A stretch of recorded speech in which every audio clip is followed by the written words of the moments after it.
Buenos días muchachos. Vamos a continuar con el segundo tema de este periodo. Les acabo de enviar un video por la plataforma de tareas y van a tomar apuntes. Y la tarea me la van a enviar por la pestaña que les envié por la plataforma de tareas, a más tardar el día jueves a la medianoche.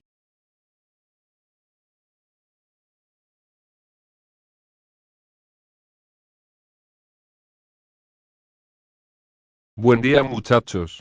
Hoy vamos a ver el siguiente tema, que se llama la recta numérica. En esta semana les voy a explicar el tema y vamos a trabajar en clase.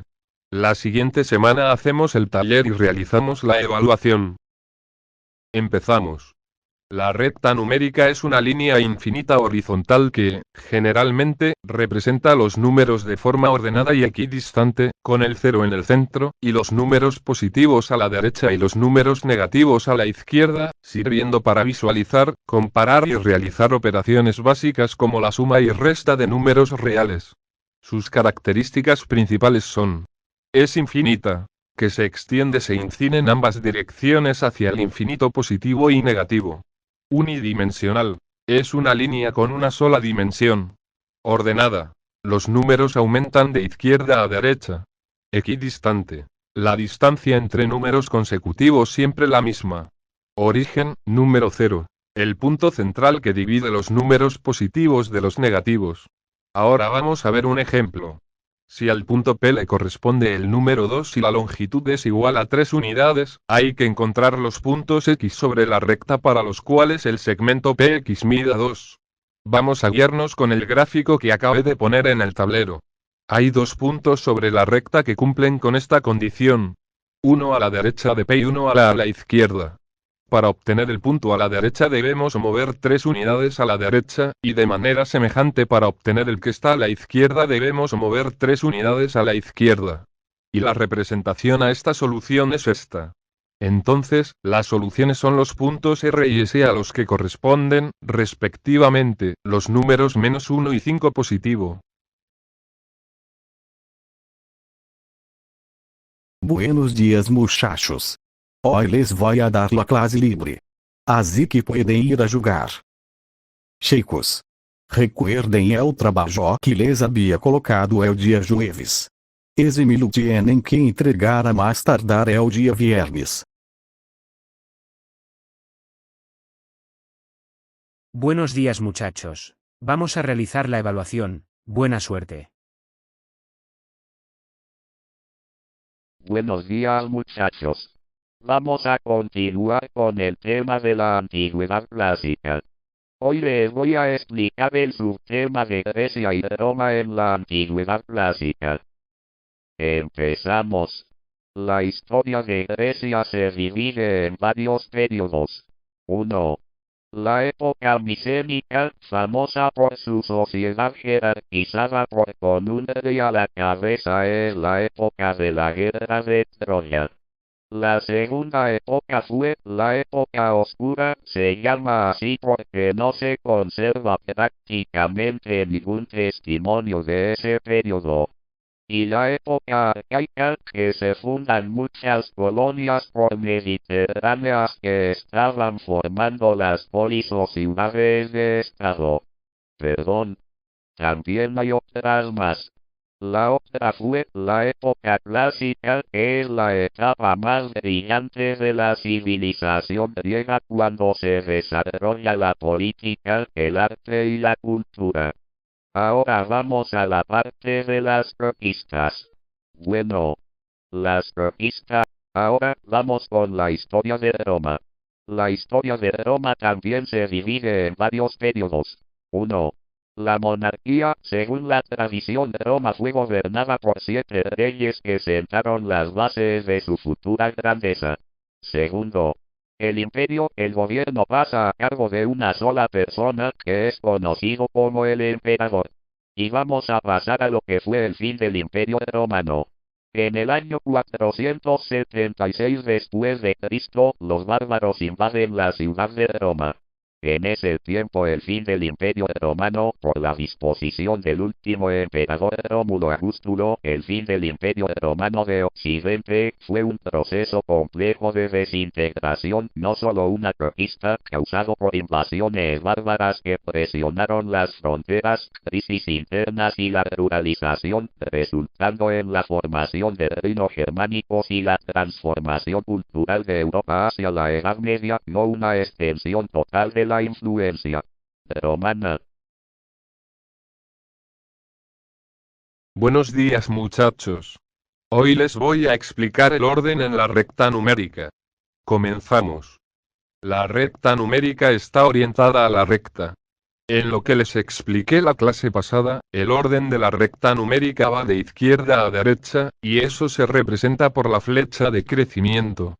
Eso significa que si A es un número en la recta que se encuentra a la derecha de B, entonces B es más chico que A. Vamos a ver lo que sucede cuando los puntos están a la derecha del origen, y A está a la derecha de B. De acuerdo al gráfico que les coloqué en el tablero, y de acuerdo con lo que yo les dije anteriormente, A mide la longitud del segmento OA, mientras que B mide la longitud del segmento B. Como el segmento B está incluido en el segmento OA, B es menor que A y se escribe de la siguiente manera. Ahora le voy a dar unos puntos claves. El primero es: a todo punto a la izquierda del origen le corresponde un número negativo. El segundo es: todo número negativo es menor que todo número positivo. Continuamos. Cuando A está a la derecha de B, y ambos a la izquierda del origen, la situación es este gráfico. Ahora, vamos a tomar A' y B', que son los simétricos con respecto al origen de A y B. Entonces, quedaría de esta manera. A' es igual menos A, y B' es igual menos B. Buenos días muchachos. Vamos a ver el siguiente tema de este periodo, que se llama Revolution of Bliss. Les envíen PDF. Van a tomar abundes. Y me entregan el cuaderno el día viernes para calificar abundes.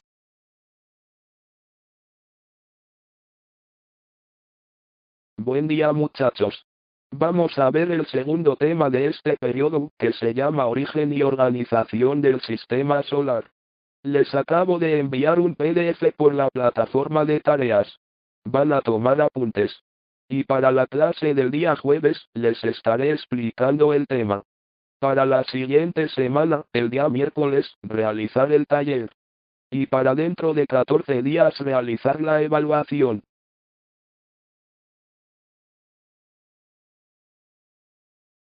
Buenos días muchachos. Vamos a ver el siguiente tema de ese periodo, que se llama la lección de la mariposa. Les acabo de enviar un archivo por la plataforma de tareas. El trabajo va a ser el siguiente.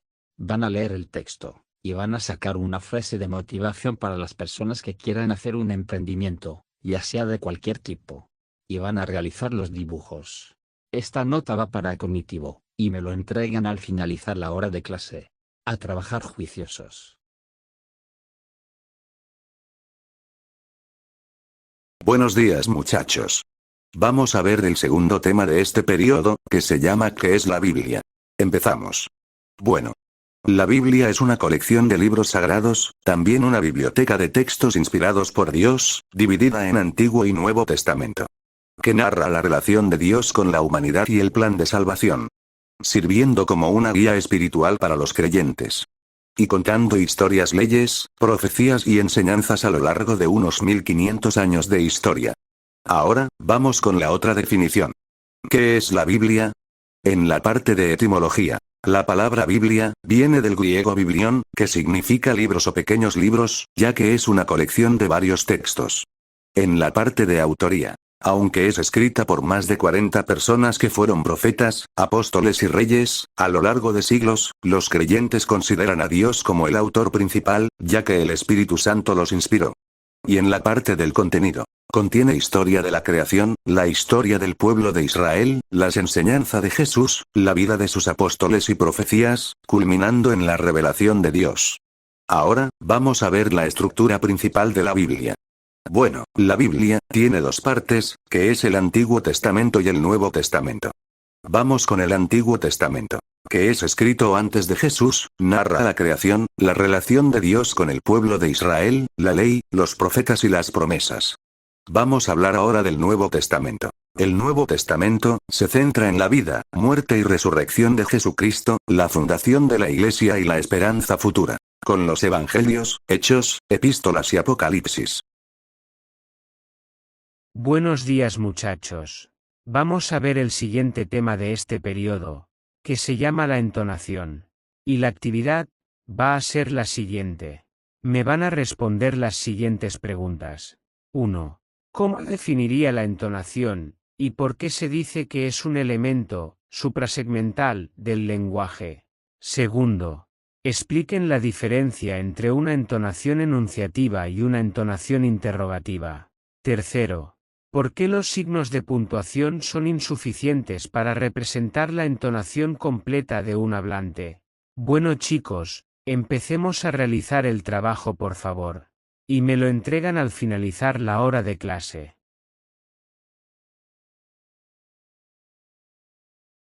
Buenos días muchachos. Vamos a continuar con el tema que habíamos iniciado la clase del día de ayer. Y el trabajo es el siguiente. Me van a consultar, ¿qué es la entonación y cuáles son sus funciones? Y este trabajo me lo entregan al finalizar la hora de clase. Buen día muchachos. Por favor seguimos trabajando en cambiar las abundas. Buenos días muchachos. Vamos a seguir trabajando sobre la antigüedad clásica. Hoy les voy a explicar el subtema de la ubicación, organización social y política de la antigüedad clásica. Comenzamos. Vamos primero por la ubicación, la antigüedad clásica.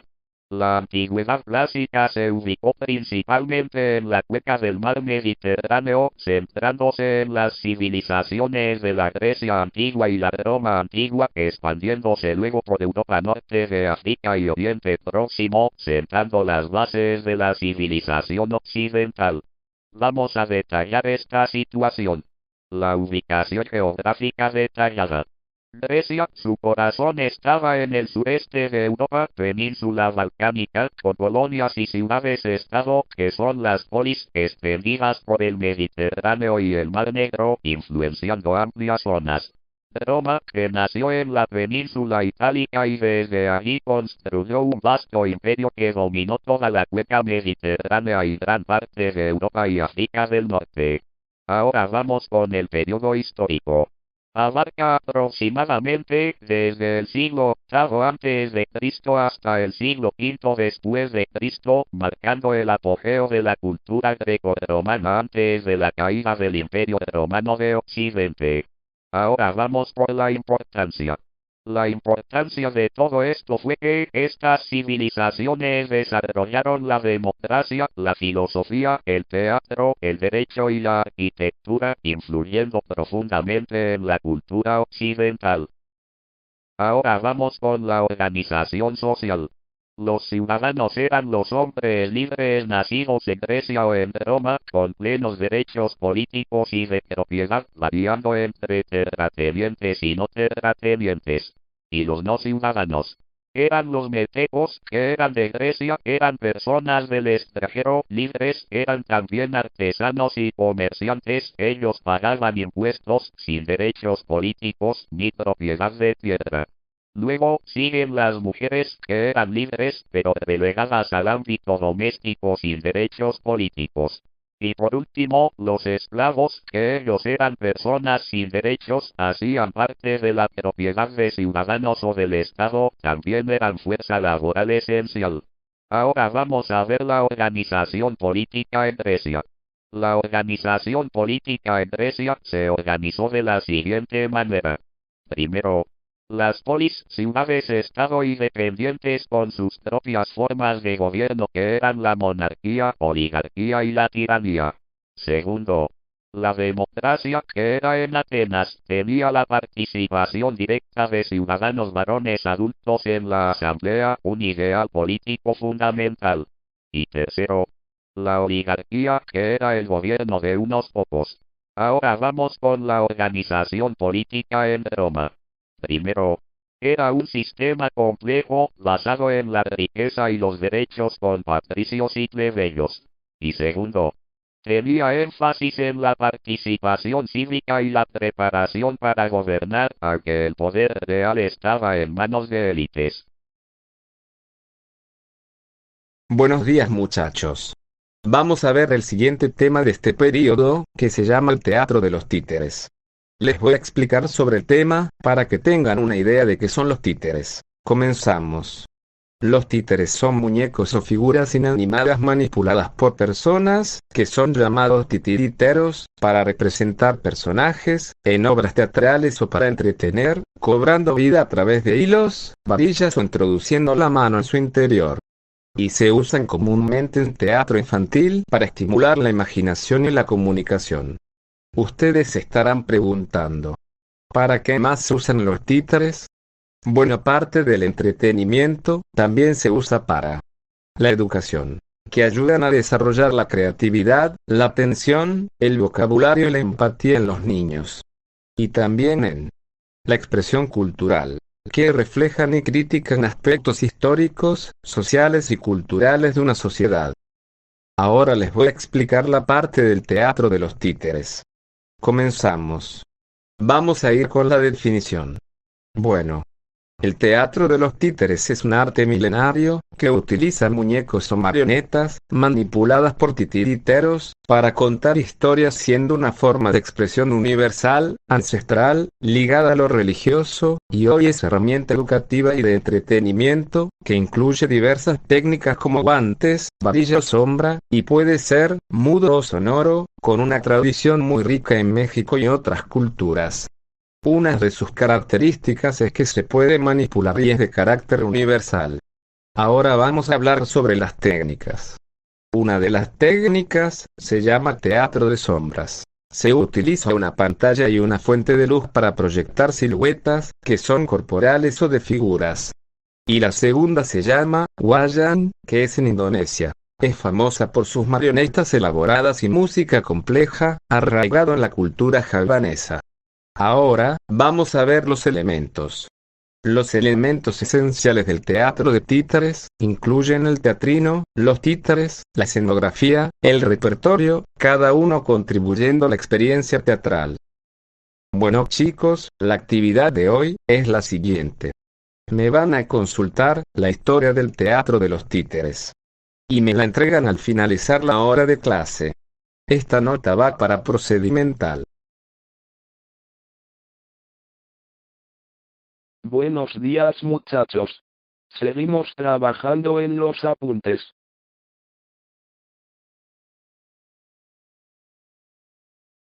Buenos días, muchachos.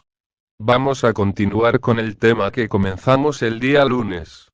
Vamos, hoy, a ver la suma geométrica de números reales. De acuerdo con lo que hablamos el día de ayer en la clase, y del último gráfico que les había puesto. Ahora vemos que B' está a la derecha de A'. Por lo tanto, B es menor que A, equivale a que menos A' es menor que menos B'. Ahora observemos que si A' es el simétrico de A con respecto al origen, igualmente se tiene que A es el simétrico de A' con respecto al origen. Usando las notaciones del último gráfico que habíamos hecho, tenemos que A' es igual menos A y A es igual a menos A'. Entonces eso quiere decir que esa representación quedaría de la siguiente manera. Ahora, vamos con las propiedades del orden. Con lo que hemos visto y hemos copiado hasta ahora, tenemos las siguientes propiedades del orden. Y la primera es: todo número distinto de 0 o bien es positivo o bien es negativo. Y si A es menor que B y B es menor que C, entonces A es menor que C. Y para no tener que hacer cada vez la observación, que si A está a la derecha o a la izquierda del origen, para calcular la longitud del segmento OA, definimos el valor absoluto. Les voy a dar lo que es la definición del valor absoluto. El valor absoluto de un número A se calcula mediante la siguiente regla. Por lo tanto, el segmento que un icono tiene longitud o magnitud del valor absoluto de detonamos por valor absoluto de OA a la longitud del segmento OA. Observamos que, posiblemente quedaría de esta manera. Bueno muchachos, les acabo de enviar un archivo por la plataforma de tareas, que tiene máximo, como unas 5 páginas. El trabajo que van a hacer es el siguiente. Van a resumir lo que está ahí, y van a copiar el ejemplo. Para la siguiente clase terminar de explicar este subtema, para luego comenzar con el otro. Y la siguiente semana realizar el taller.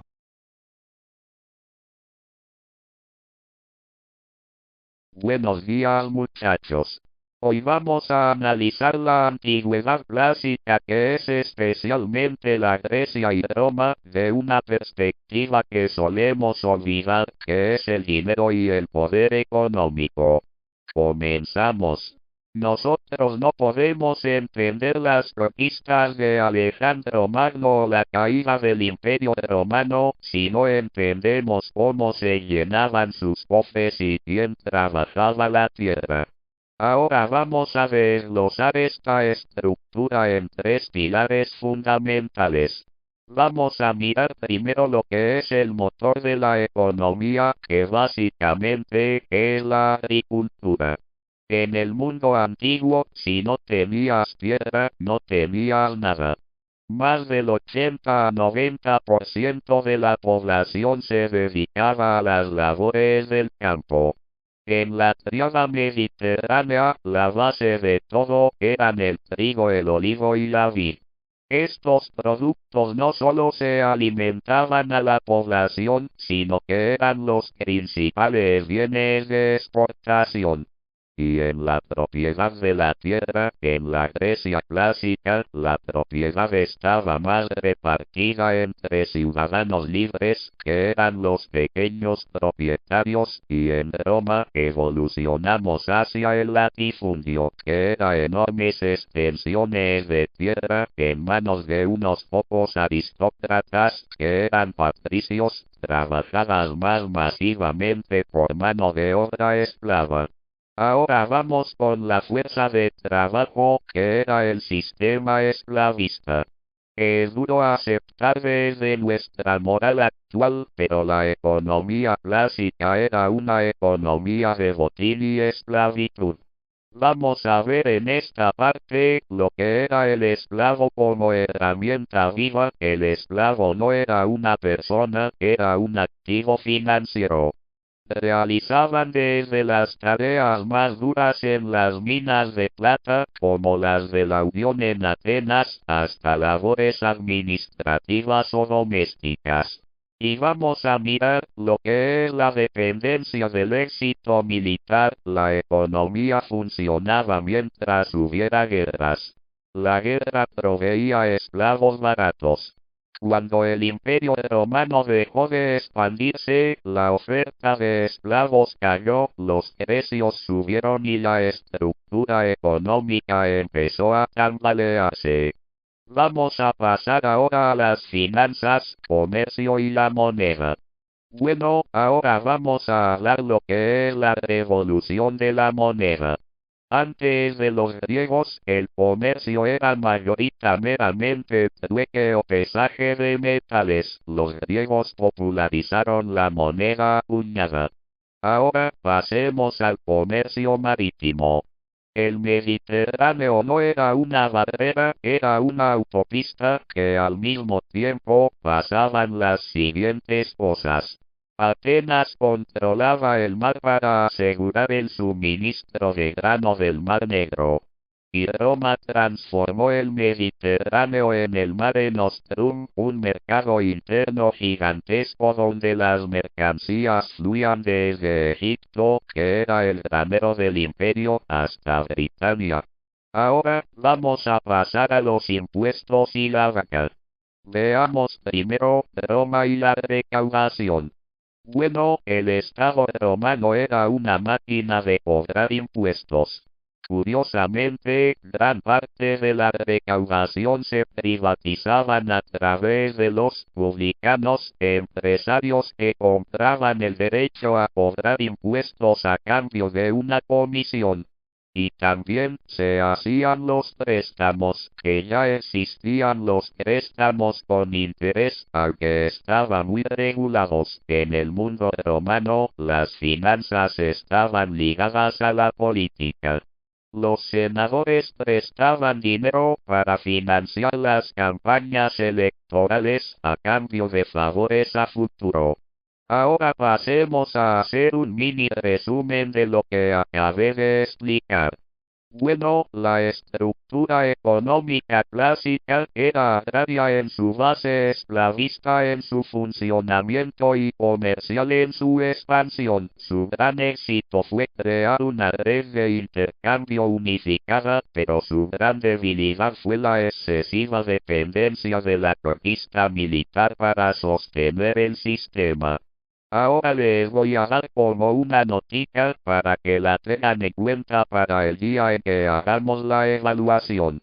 Bueno, recuerden que la caída de Roma no solo fue por los bárbaros, sino por una crisis financiera de inflación galopante y la ruptura de estas rutas comerciales que acabamos de ver. Buenos días muchachos. Vamos a terminar de explicar el tema. Comenzamos. La Grecia arcaica y clásica, un periodo de gran crecimiento cultural, político y artístico, se desarrolló entre los años 800 y 323 AC. En este tiempo, la polis se convirtió en la unidad política básica, y cada una tenía su propio gobierno, leyes y diosas. La colonización griega se expandió por el Mediterráneo, estableciendo colonias en Italia, Sicilia y el Mar Negro, lo que permitió el intercambio cultural y económico con otras civilizaciones. El arte y la arquitectura también florecieron, con el desarrollo del estilo geométrico y el estilo arcaico en la cerámica y la escultura. La poesía épica también alcanzó su apogeo, con Homero y Hesíodo escribiendo obras maestras como la Ilíada, la Odisea y la Teogonía. Sin embargo, fue en la época clásica cuando Grecia alcanzó su mayor esplendor, con la democracia ateniense liderada por Pericles, quien impulsó la filosofía, el teatro y la arquitectura. La democracia ateniense sentó las bases de la política moderna, permitiendo a los ciudadanos varones participar en la toma de decisiones. Las guerras médicas lideradas por los atenienses defendieron Grecia de la invasión persa, y el siglo de Pericles se convirtió en un periodo de gran avance cultural. El arte y la arquitectura clásica se desarrollaron, con obras maestras como el Partenón y la escultura de Fidias, y la filosofía sentó las bases de la civilización occidental con Sócrates, Platón y Aristóteles. En resumen, la Grecia arcaica y clásica fue un periodo de gran crecimiento y avance, que dejó un legado duradero en la civilización occidental. La influencia de la democracia ateniense se puede ver en la política moderna, y el legado cultural de Grecia sigue siendo relevante hoy en día. La filosofía, el arte y la arquitectura de esta época siguen inspirando a personas de todo el mundo, y su impacto en la civilización occidental es imposible de medir. Bueno muchachos, comenzamos con el taller. Este taller me lo entregan al finalizar la hora de clase. Esta nota va para procedimental. Buenos días muchachos. Vamos a explicar el tema. Comenzamos. La formación del sistema solar es un proceso fascinante que ha capturado la imaginación de los científicos y el público en general durante siglos. Se cree que el sistema solar se formó hace aproximadamente 4.600 millones de años a partir de una nube de gas y polvo interestelar. La teoría más aceptada es la hipótesis de la nebulosa solar, que sugiere que el Sol y los planetas se formaron a partir de una nube de gas y polvo que colapsó bajo la influencia de la gravedad. Esta nube, conocida como la nebulosa solar, se cree que se formó a partir de la explosión de una supernova cercana. A medida que la nebulosa solar colapsaba, el material en el centro se calentó y se formó el Sol, mientras que el material en las regiones exteriores se enfrió y se condensó para formar los planetas. Los planetas interiores, como la Tierra, se formaron a partir de roca y metal, mientras que los planetas exteriores, como Júpiter, se formaron a partir de gas y hielo. La formación de los planetas fue un proceso complejo que involucró la colisión y la fusión de objetos más pequeños, conocidos como planetesimales. Estos planetesimales se formaron a partir de la condensación de la nebulosa solar y se unieron para formar los planetas que conocemos hoy en día. La Tierra, por ejemplo, se cree que se formó a partir de la colisión de varios planetesimales, y su atmósfera se formó a partir de gases liberados por volcanes y cometas. La Luna se cree que se formó a partir de la colisión de un objeto del tamaño de Mars con la Tierra. En resumen, la formación del sistema solar es un proceso complejo que involucró la colisión y la fusión de objetos más pequeños, y que ha dado lugar a la diversidad de planetas y objetos que conocemos hoy en día. La comprensión de este proceso es fundamental para entender la evolución del universo y la formación de otros sistemas planetarios. La exploración del sistema solar ha proporcionado una gran cantidad de información sobre la formación y evolución de los planetas, y sigue siendo un área activa de investigación en la actualidad. La búsqueda de vida en otros planetas y la exploración de la posibilidad de habitabilidad en otros sistemas planetarios son algunos de los objetivos más emocionantes de la exploración espacial. La exploración del sistema solar ha permitido a los científicos entender mejor la composición y la evolución de los planetas, y ha proporcionado una gran cantidad de información sobre la formación de la Tierra y la posibilidad de vida en otros lugares del universo. Por ejemplo, la misión de la sonda Curiosity en Mars ha revelado que el planeta rojo alguna vez tuvo agua líquida en su superficie, lo que sugiere que podría haber sido habitable en el pasado. De manera similar, la misión de la sonda Cassini en Saturno ha proporcionado información valiosa sobre la composición de los anillos y las lunas del planeta, y ha revelado la existencia de un océano subterráneo en la luna Encelado, lo que aumenta la posibilidad de encontrar vida en otros lugares del sistema solar. Buenos días muchachos. Vamos a continuar trabajando en los apuntes. Buenos días muchachos. Hoy vamos a explorar un concepto fundamental en la matemática. La suma geométrica de números reales en la recta numérica. La suma geométrica es una forma de sumar números reales que se basa en la representación de los números en la recta numérica. En lugar de sumar los números de manera aritmética, se suman de manera geométrica, lo que significa que se consideran las distancias y las direcciones en la recta numérica. Por ejemplo, consideremos la suma de 3 y 4. En la recta numérica, el número 3 se representa como un punto a 3 unidades a la derecha del origen, y el número 4 se representa como un punto a 4 unidades a la derecha del origen. Para sumar estos números de manera geométrica, se coloca el punto de partida en el origen, se mueve 3 unidades a la derecha y luego se mueve 4 unidades a la derecha. El resultado es un punto a 7 unidades a la derecha del origen, que representa la suma de 3 y 4. En este ejemplo, la suma geométrica coincide con la suma aritmética, pero esto no siempre es el caso.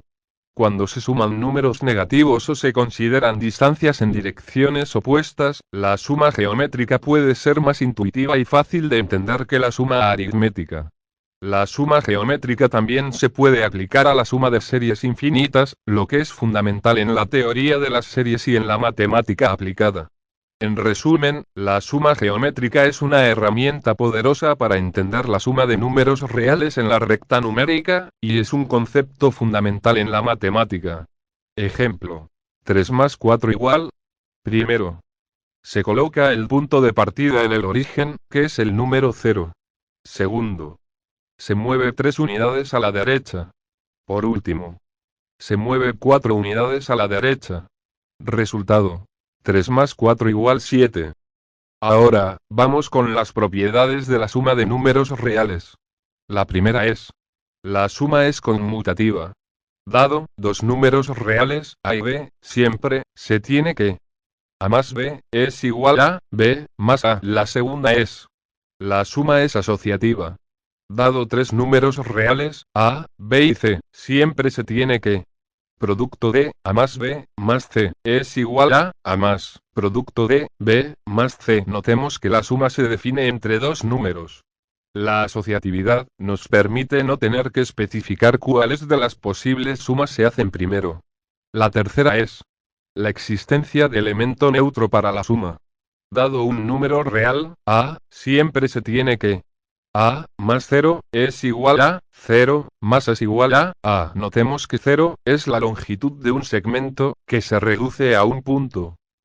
Es decir, un segmento que tiene el mismo extremo izquierdo y extremo derecho.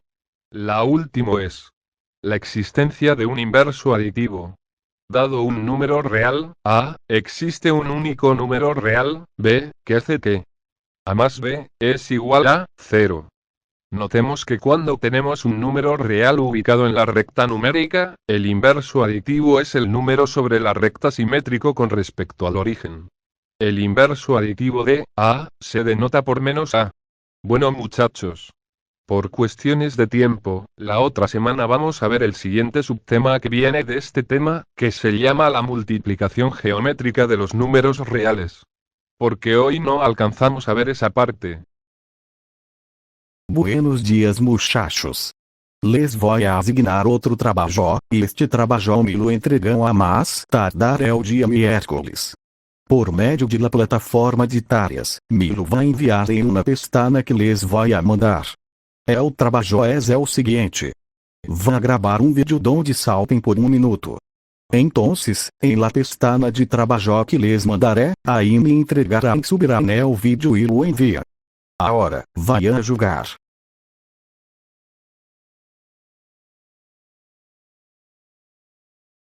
Buenos dias muchachos. Me ponde con los cuadernos en el escritorio, para calificar los apuntes. La otra semana hacemos el taller. Hoy les fijar esta clase libre. Mientras califica, no quiero que se pongan a molestar. Buenos días muchachos. Hoy vamos a empezar con el segundo tema de este período de geometría, que se llama figuras semejantes y congruentes. Vamos a ver definiciones y otros conceptos. Y en la siguiente clase terminamos de explicar, y realizamos el taller. Ahora, comenzamos. Primero vamos con figuras semejantes. Bueno, las figuras semejantes son figuras que tienen la misma forma, pero no necesariamente el mismo tamaño. Esto significa que sus ángulos correspondientes son iguales y sus lados correspondientes son proporcionales. Por ejemplo, dos triángulos que tienen los mismos ángulos, pero uno es más grande que el otro, son figuras semejantes. Ahora, vamos con figuras congruentes. Las figuras congruentes son figuras que tienen la misma forma y el mismo tamaño. Esto significa que sus ángulos correspondientes son iguales y sus lados correspondientes son iguales. Por ejemplo, dos triángulos que tienen los mismos ángulos y los mismos lados son figuras congruentes. Vamos ahora con diferencias clave. Las figuras semejantes tienen misma forma, diferente tamaño. Mientras que las figuras congruentes tienen misma forma, mismo tamaño.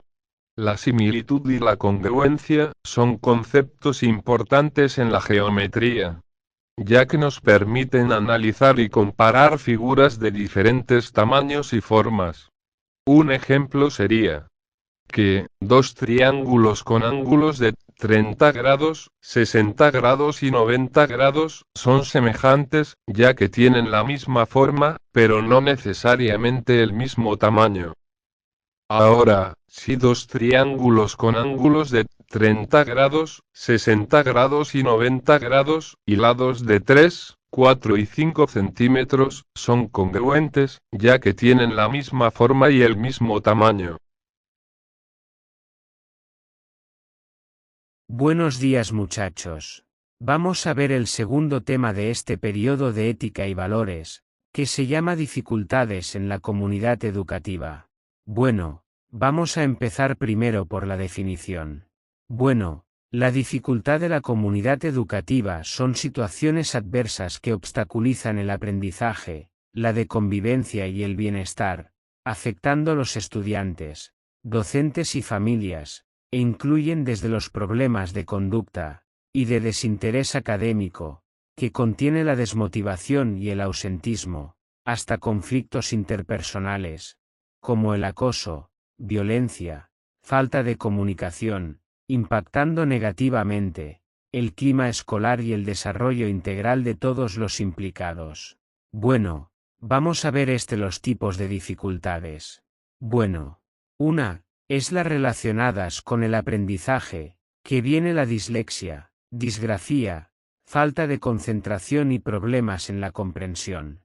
La segunda dificultad es las conductuales y de convivencia, que viene el desinterés académico, absentismo, bullying, violencia, falta de respeto y la indisciplina. Y por último, las sociales y emocionales, que contiene la discriminación, estereotipos, acoso por género u orientación sexual. Vamos a poner un ejemplo. En este ejemplo, vamos a poner el caso de convivencia y la violencia.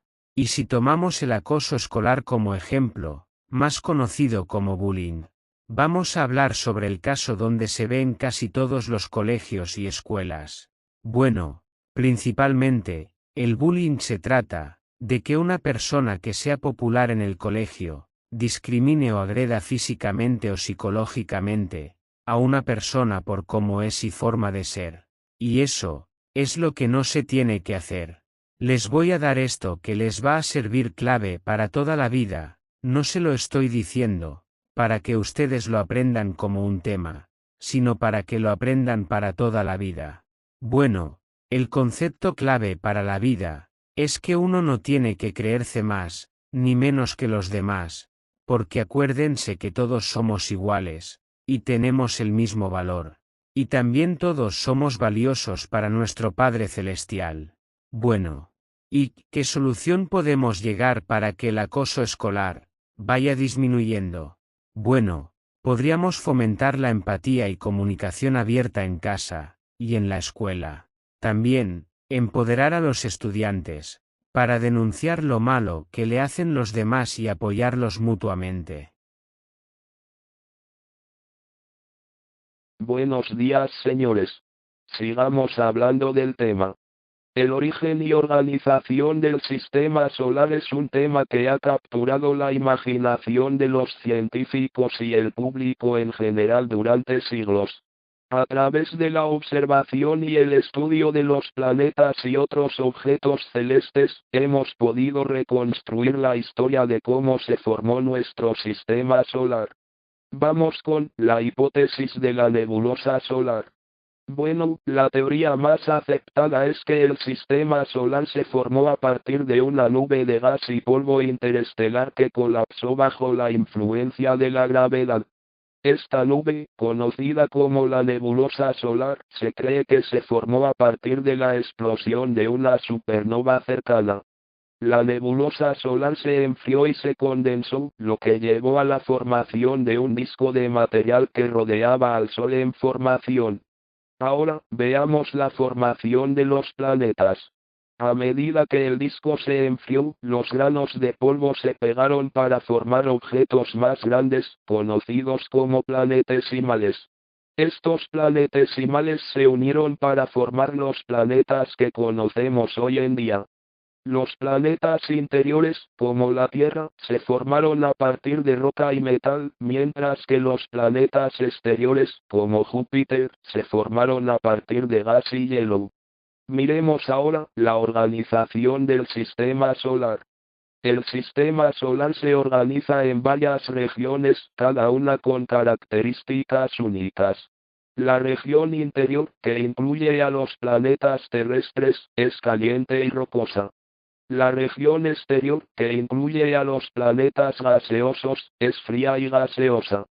El cinturón de asteroides, que se encuentra entre Mars y Júpiter, es una región de objetos rocosos que no se unieron para formar un planeta. Veamos ahora la importancia del estudio del sistema solar.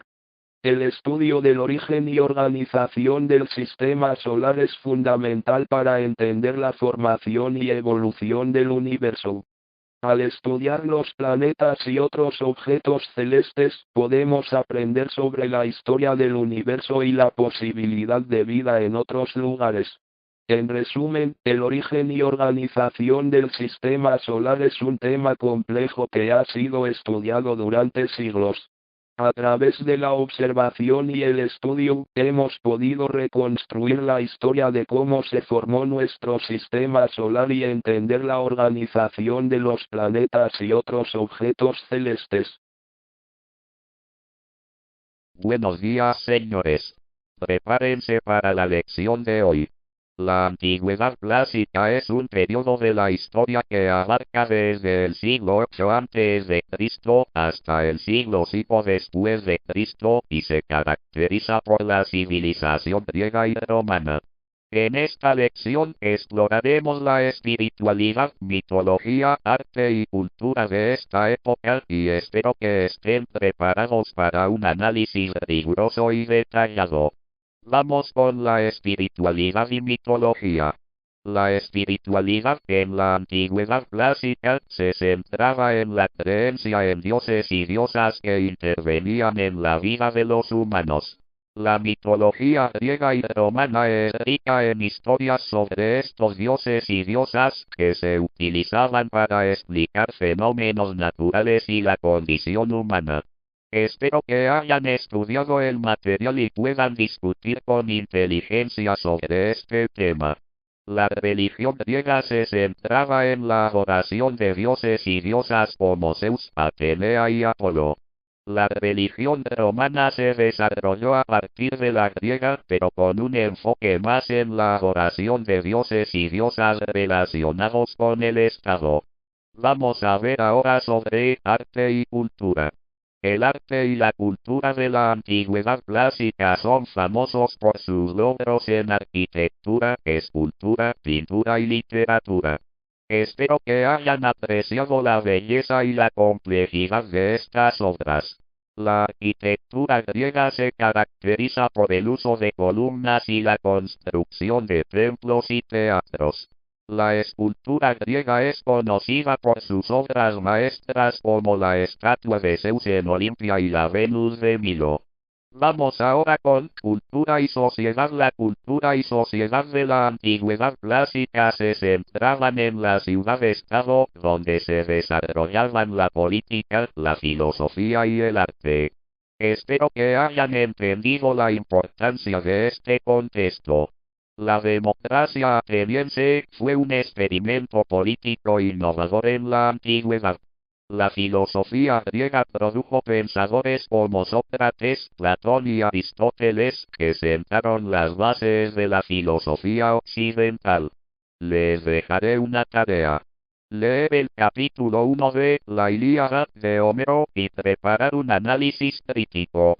Recuerden, señores, que la evaluación de su taller, que el taller lo realizaremos la otra semana, será rigurosa y exigente.